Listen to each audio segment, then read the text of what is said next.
Well, good afternoon, everyone, and welcome back here to the Launchpad. Thank you for joining us for a special news coverage of the unveiling of the Peregrine lunar lander from Astrobotic. Today, NASA and space industry leaders and lawmakers are gathering together to see the first lunar lander that will touch down on the moon since the Apollo mission, set to launch maybe later this year or next year on the Vulcan Centaur. Our very own Ian Sager has a payload on board. And we are very excited to finally see what this actual spacecraft, the real spacecraft, is going to look like. They are going to be getting underway here in just a couple of minutes. So take a moment, let us know in the chat where you're watching from. Hit that like button, it really does help us out, and share out the broadcast as we really begin to enter this era of not only low Earth commercial space exploration and industry, but now expanding off to the moon. Also, stay tuned. We are working on a really exciting project for a future Astrobotic mission, so stay tuned for that. But great to have everyone here. We're expecting this event to get underway in just a couple of minutes, so stay with us right here on the Launchpad for the unveiling of the Peregrine spacecraft from Astrobotic, the first lunar lander heading back to the moon in over 50 years.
This, yep, there we go.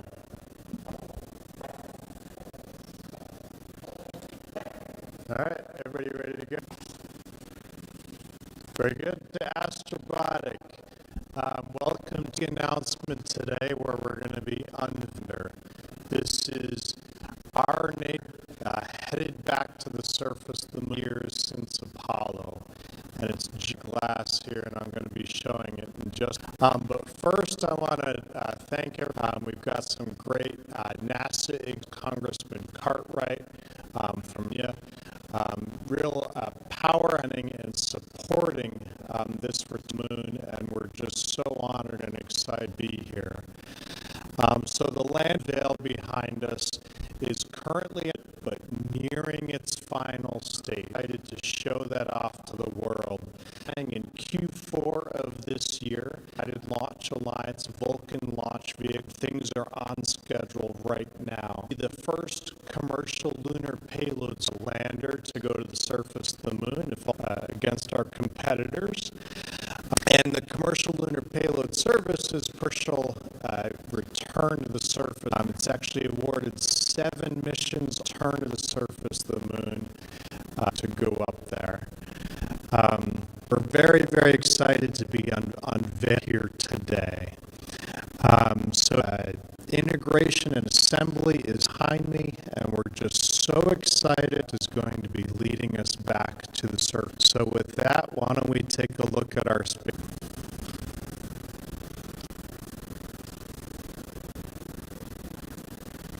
So right here, as this is our Class 100K clean spacecraft on the other side, and there she is. This is LANDER. This is the LANDER that will return to the surface of the moon for the first time. This LANDER will send payloads to the surface of the moon. These are payloads from NASA that are actually here, as well as commercial payloads. LANDER has a lot of big yellow fuel tanks there, for insulation. So excited that Pittsburgh, Pennsylvania, is leading our surface of the moon, and this is the space gun.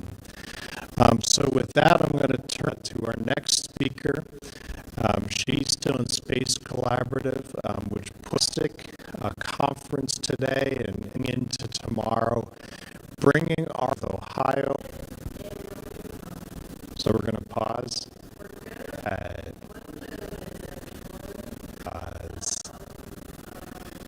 Okay, so if you can't hear it, problems. So we're going to pause for just a moment. Get this up for the live stream because there are folks.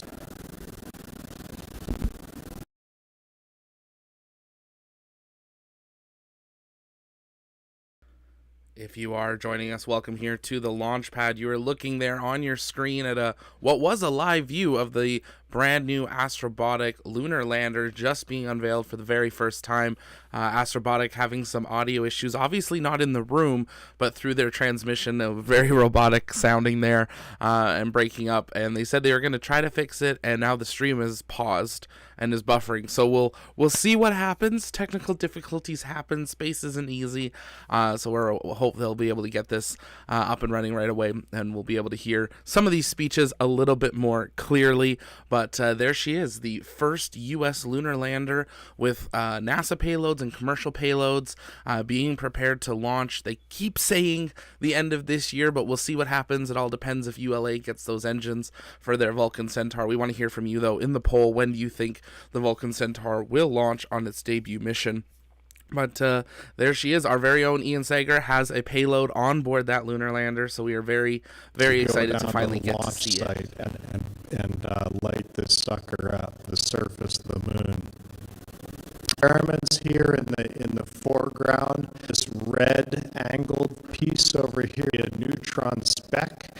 That's equipment that is being used to position and materials of the surface. And this same instrument is going to be sent pole of the moon on our second mission aboard that will go drill for coldest parts of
Again, if you're just joining us, welcome here to the Launchpad. You are looking at a buffering view of the astrobotic event at the Keystone Space Collaborative, where NASA and space industry leaders and lawmakers have gathered for the unveiling of the first astrobotic lunar lander, the first U.S. lunar lander that is set to touch down on the surface of the moon since the Apollo era. It's a big event there, but they are having some stream issues, some audio issues, and so we're bearing with them, but at least it froze on a spot where we can actually new see the space lander. economy.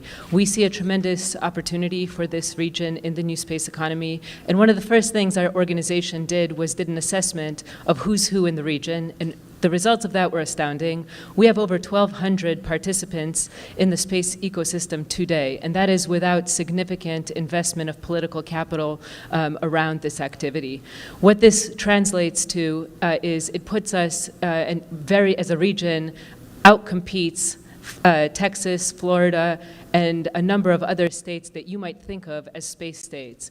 Where we're going from here with the Keystone Space Collaborative is we are looking to grow, amplify, and convene the space industry in programs like today. We're running down the street a full day and a half space conference, and we had some of the speakers that you'll hear from today at the conference really inspiring industry folks and academics and government individuals around the opportunity that space presents for this region. So if you want to have more information about the Keystone Space Collaborative, just walk down the street and join our conference. You're more than welcome.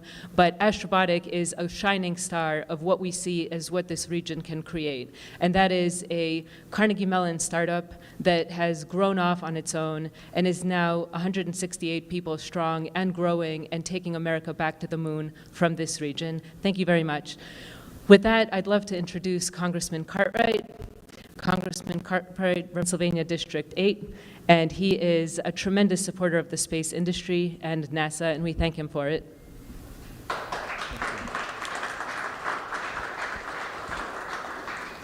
Thank you, Justine, and thanks for putting together that wonderful Keystone collaboration.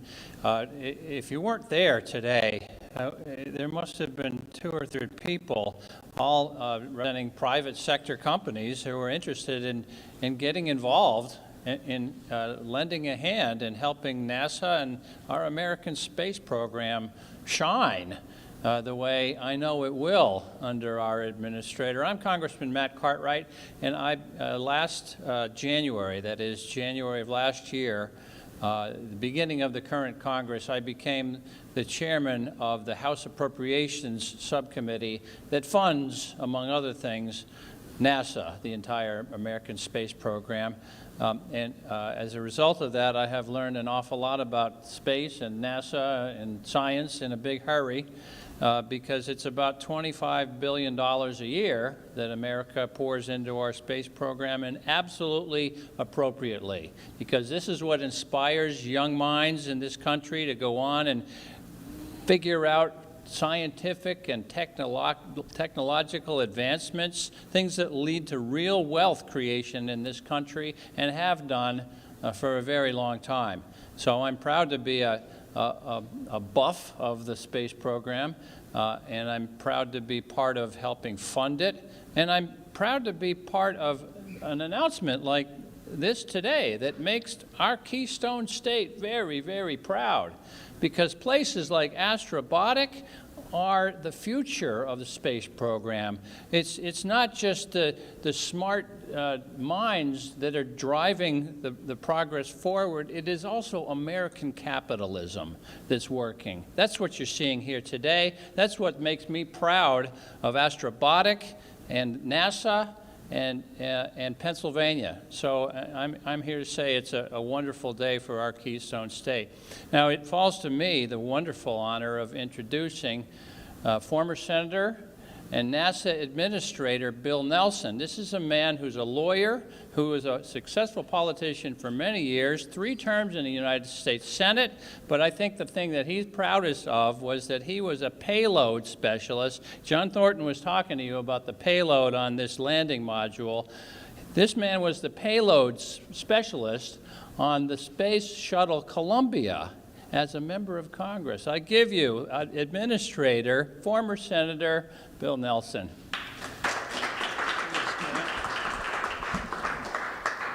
So when I flew, I was the only lawyer that has flown in space. NASA chose not to publicize that fact. So half a century ago, Apollo 17 landed on the surface. It was a multi-day mission. It had a rover. It had the first geologist astronaut that was part of the crew, along with the commander, Gene Cernan, half a century ago. Now we're going back to the moon. We're going back to the moon with unmanned landers that are commercial landers. And this summer, we're going back with the largest rocket ever, the Space Launch System with its spacecraft Orion on the top. This is a test mission. It will be uncrewed, and in 2 years, we will have a crew that will go to the moon, and a year after that, we will land on the moon with the first woman and the next man. This one is particularly important for us because it is a commercial part of our public-private partnership. In the civilian space program, of which Matt is the chairman of that subcommittee, about $25 billion. That does everything. That does the telescopes, that does the Earth observation, that does all of the medical research, that does the human program. This is very important because their next one that's going in 23 is going to be us landing on the south pole of the moon where the resources are, where water is. And if we have water, we have rocket fuel. So this is an exciting time, and our commercial partners are very much a part of this. And the person that makes this happen for NASA is one of our two bigwigs. The two bigwigs are the two PhDs here. And I want to introduce the head of our Science Mission Director, Dr. Thomas Zurbuchen. Thanks so much. I'm really excited to be here also.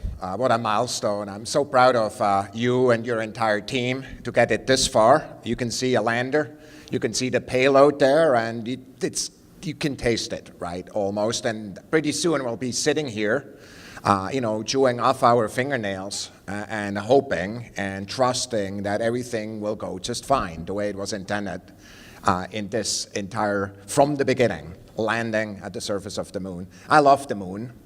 I love the moon because we can see it most evenings. It's an amazing celestial body. It's right there, linked to the history of Earth in a very direct fashion. The surface of the moon has the historic kind of bombardment history, which without a doubt is also on Earth. The composition is the stuff that we're made out of here on Earth as well. And for us, the moon is the perfect kind of bridgehead to the entire solar system. And so that's why we're so excited. Doing it with commercial and international partners is precisely the way we want to explore, because of the fact that the commercial entities are really a core strength for all of the United States, for the whole the program. We think that's a differentiator for us. I only want to talk about one thing. You're looking at the lander. I want to talk quickly about this, the payload on the side here. First, I want to tell you that those instruments on there, the 3 instruments, basically are identical to the 3 core instruments of the Viper rover that will go to the moon, with a second lander that you're going to build here. And you say, why would you do these instruments already here? Well, friends, this is the first rover we've ever built that I've been involved in, and anybody I've talked to, in which the instruments are not on the critical path. Because of the fact that we're bringing it to the surface, we can try it in the right environment, we can develop them faster, and frankly, many of them are 2 commercial public-private partnerships, with NASA, in one case Kennedy, working with a company from New York and building a mass spectrometer.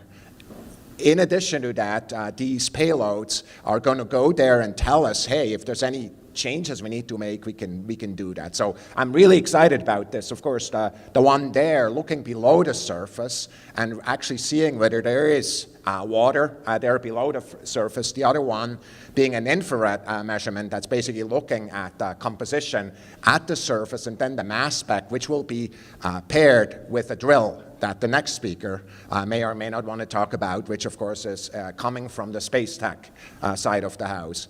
So everybody looks at the lander, I look at the payload. So there, that's the difference between kind of the science guy and the person I'm introducing right now. Need to say, I understand we need to do both, because the payloads don't go by themselves to the surface of the moon.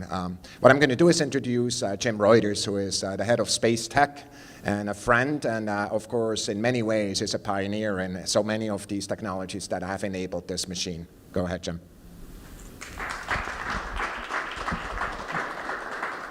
Well, thank you, Thomas, and I'm also really excited to be here today. This is a momentous time. I never would have guessed, a few years ago that we'd be talking about commercial landers on the moon, and really so fast. And it just shows that when we do this sort of model, how fast you can go when we allow people to do so. And we compete them against each other too. That's a kind of big part. So I was trying to think about getting here. We have a long-standing relationship with Astrobotic. Really a pleasure to have been working with this company since, I think, 2009. You started in around 2007 or so, like that. And I think you started out with mostly in the small business innovative. It's a program that has spawned and is spawning a large number of industry members, really, that grow from small into something that's very sizable and vibrant. And I think there was at least 20 or so SBIRs, and in those, I think you've been really strategic about what you've been investing in and pursuing. And they all tie together that appear like it's a long-term strategy. I know you said, I think, John, that maybe it wasn't all strategy, but that things kind of worked out. But it really looks very well coordinated and thought out. So that the landing, precision landing and navigation activities that you had, so technologies like that. And it was, the thing I like doing from our standpoint is we try to enable technologies that then can be applied. We really want to be a driver of a space economy as we go through this. And then other things that fit to the rover, but also the wireless charger that we just saw right now that you invested in, a cube rover, a small rover that now you just won another award last night. And so now that's enabling that. I think you're going to be able to put that on the moon as we go forward. And so a lot of these are just building, and it really is kind of a coordinated effort, it seems, that's all of a long-term strategy of I think a supplier of logistics and power for the moon. And so it's a great strategy. You never would have guessed when you were starting that where NASA was no longer going to the moon that would be a critical thing, but now that's really, it's really taking off. And so for me, it's a great pleasure to be here, and I look forward to continuing to work with you and everyone here. And with that, John, I think I'll come back to you. Thank you, Jim. Appreciate it. So with that, we'll begin to wrap things up, but I do just want to point out once again that this right here behind me, behind the glass, this is the lander that is returning our nation to the moon for the first time in nearly 50 years.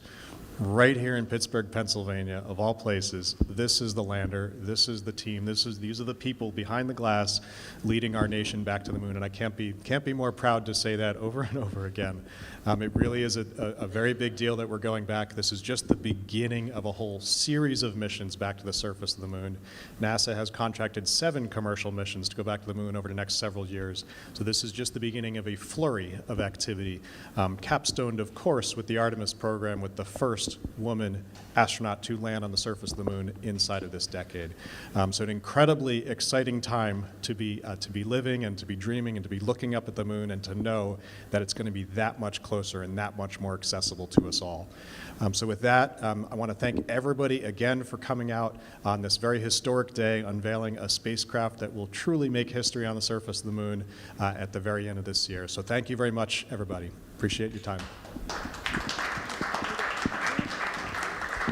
If all the speakers will please move to the front to participate in a group photo.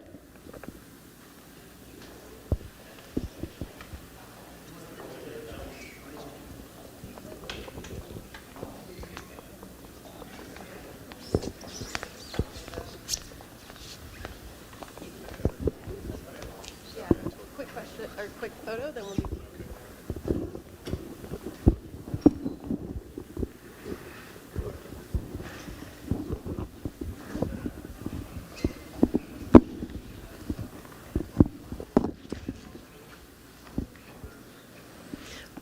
All right, wonderful. Now we will take questions from the press. I will come up to you with my microphone so you can ask, and one of our wonderful speakers will answer your question.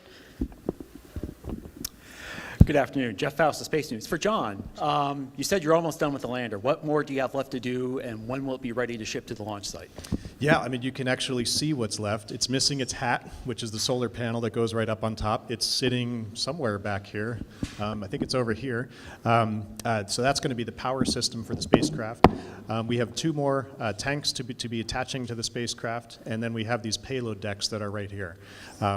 We also have the engines that are just about done, coming very shortly. So in just a couple months' time, this will be heading out for environmental testing to be headed towards the launch site at the end of this year.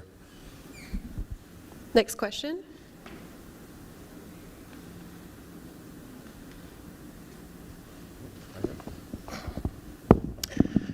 Jordan Wright, the Angry Astronaut. This is somewhat off topic, and if you don't wish to comment on it, I understand. You've mentioned the SLS.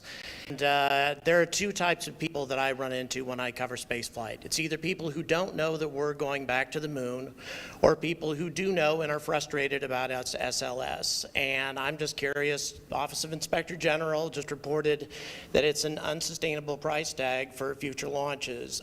Does NASA have a plan to rectify this situation, or is it a problem at all?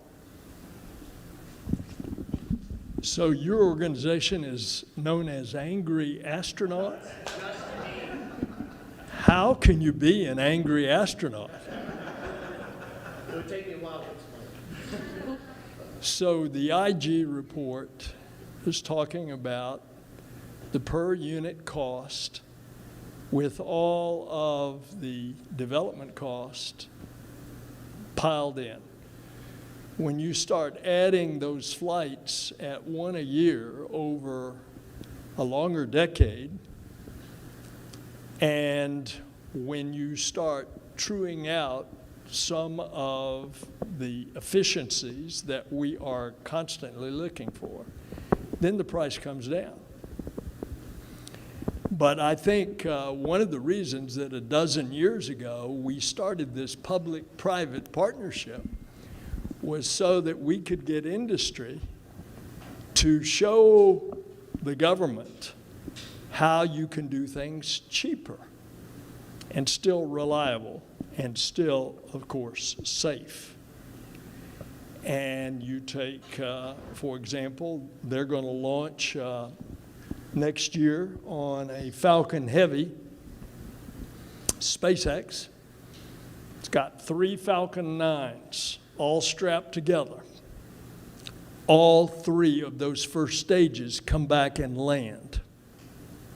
And they reuse them. And they're reusing that core stage as much as 11 times. And therefore, it's not a throwaway cost. So as you get on into further spacecraft in the future that are entirely government spacecraft, in addition to the close contracting that we do with commercial spacecraft, you will start to see those costs come down.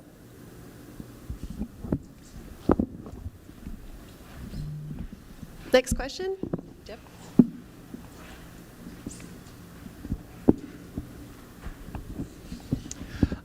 Question for the congressman. NASA has put together a $26 billion budget proposal headed towards your subcommittee. What's your first impression of the budget proposal, and what's the schedule looking like in terms of marking up an appropriations bill at the subcommittee and full committee level? The second question is easier. We intend to do it on time. We've already set up Commerce, Justice, and Science hearing schedule, and we intend to mark it up on time and report the bill on time. Whether the Senate will work as quickly as we do remains to be seen. But I think the success of the FY22 appropriations bill, as delayed as it was, it still succeeded. And I think that gives heart to members of Congress that we can do our job, that we can fund the government, we can avoid shutdowns, and we can do sensible things with compromise between Democrats and Republicans, and we can get the job done. So I'm quite optimistic about the schedule, and I tell you, as I stand right here today, I intend to report the Commerce, Justice, and Science bill on time and on schedule. As far as the President's budget for NASA, the same thing applies to that as applies to every other thing in the President's budget.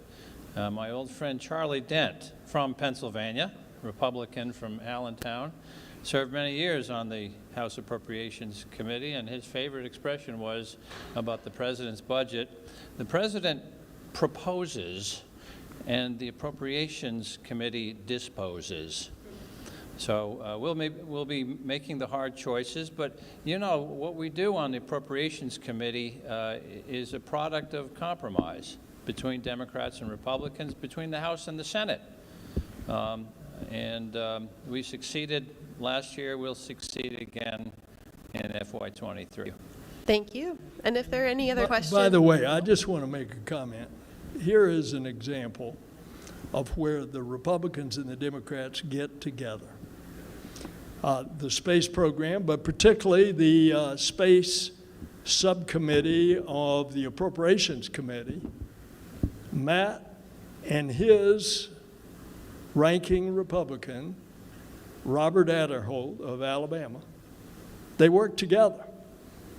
You don't see a lot of this. You see all the fighting that goes on, but it's exactly as Matt said. In certain areas, you get bipartisan compromise and working together. Thank you. And if there are any questions within the scope of the Peregrine mission, we have time for one more.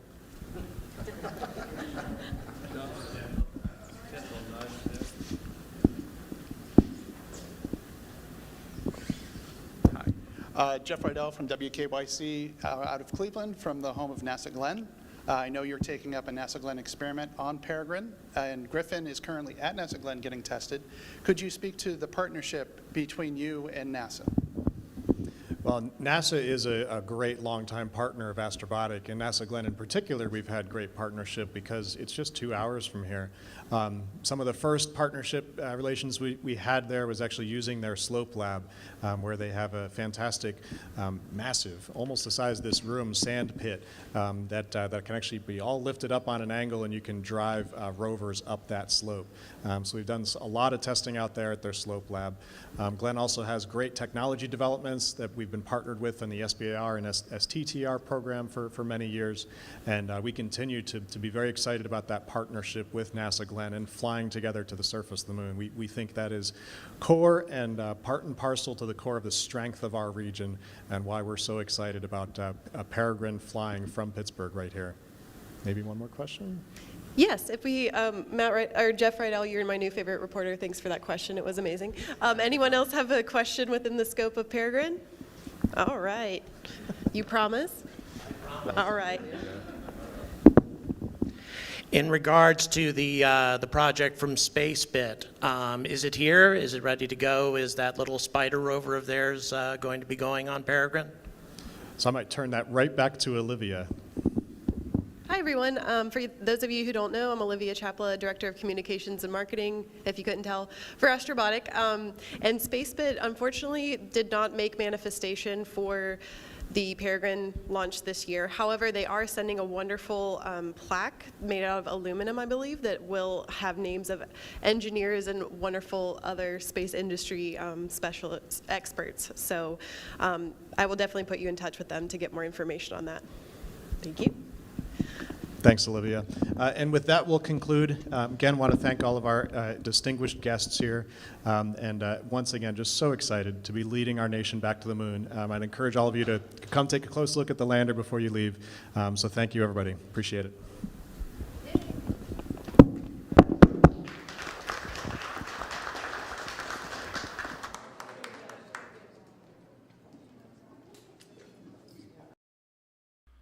And there we go, the Peregrine Lunar Lander officially unveiled down in Pittsburgh.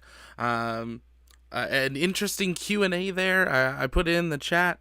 As media, we have a responsibility to keep questions related to what we're seeing, and we're seeing a brand new lunar lander, and that's so exciting. So I'm glad they got a few questions in there at the end about it. We'll be hopefully reaching out to Astrobotic to be talking with them about it more.